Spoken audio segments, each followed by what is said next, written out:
Kaching thân năng lệ rồi chẳng sai e chẳng pi năng phan si năng căng vai năng cô pi năng gì đâm năng hi thi ne năng nam pi gì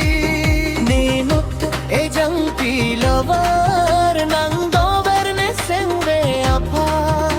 Kaching thân năng lệ rồi chẳng sai e chẳng pi năng phan si năng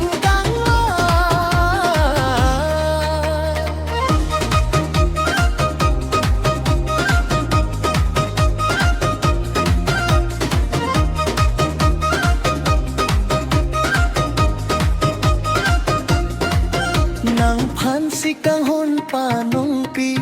ne phan ke jang pi nang ji pen pe man ji hai mari po pen pe man ji hai mari pi achi kle do puchini ne pachai lalung pai pe men men ke ne tum kroi thek de sapnang lang tane pini kang ho na joine Kaching thân năng lek roi jang sai e jang pinang phan sinang kang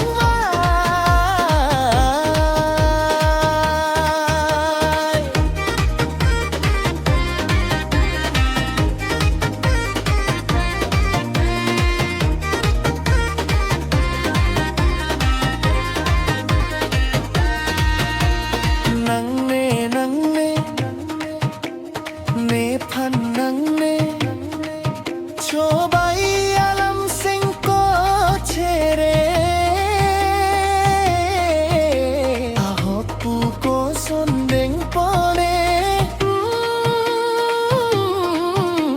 ahoka sondeng pone wang non malobong aking ri than ko nang tane phan chini sing hang me tum cho bo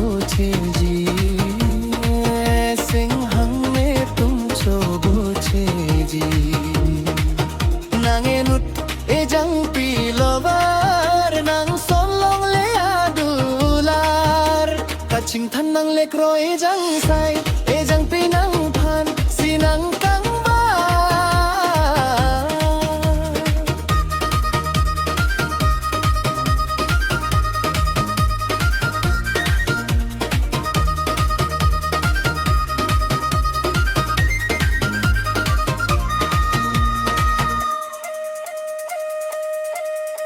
Kaching thân năng lek roi jang sai e jang pi nang phan si nang kang vai nang ko pi nang ji dam nang hi thi ne nang nam pi ji ne nut e jang pi lover nang do mer ne seng ve apar Kaching thân năng lek roi jang